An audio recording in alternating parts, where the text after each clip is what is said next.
Do not forget, you can support the channel with a like, and you can also subscribe to be aware of the latest published videos. Thank you. We hope that here you can find the latest news, ideas, and discoveries from the scientific world. The Easter Witches of Sweden. Today's lighthearted Easter tradition traces its roots to the witch trials and conspiracy theories of the 16th and 17th centuries.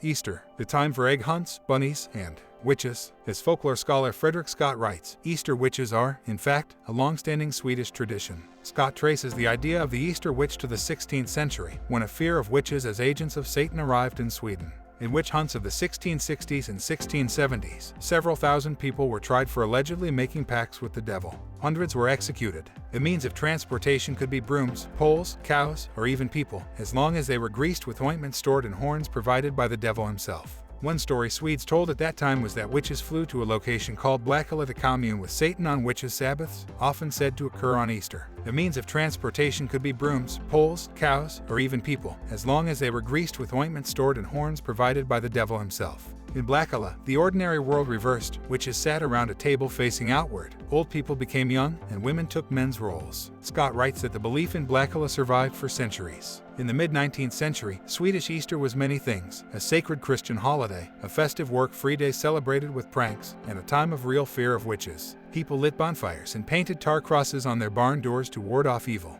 By that time, many people across western Sweden had also begun dressing up as witches at Easter. In the Easter witch tradition, teenagers and young adults donned worn clothes turned inside out.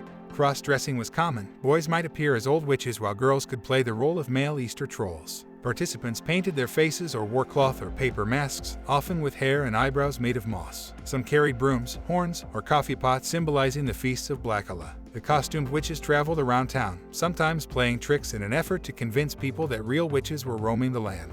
That might mean knocking over wagons, riding other people's horses and leaving them sweaty and tired, or climbing onto roofs and pouring ash down chimneys. They might also stop at houses, begging for something to eat or for a drink of schnapps. Often, the masked witches and trolls anonymously delivered Easter letters, sometimes by throwing them at a house along with a log of wood and fleeing before they could be caught. The letters usually held a painting of a witch and often a verse inviting the reader to join the witch's Sabbath. The verses might simply be playful, or they might contain an insult to a recipient believed to have done something wrong. Scott notes that the Easter witch tradition still survives today in a very different form. For Maundy Thursday or Easter Sunday, groups of young girls dress up in aprons and kerchiefs and visit neighbors or relatives, singing songs or giving out drawings in exchange for sweets or money. Much like bunnies and baby chicks, they are adorable and completely non-threatening, a far cry from the wild Easter witches of yore.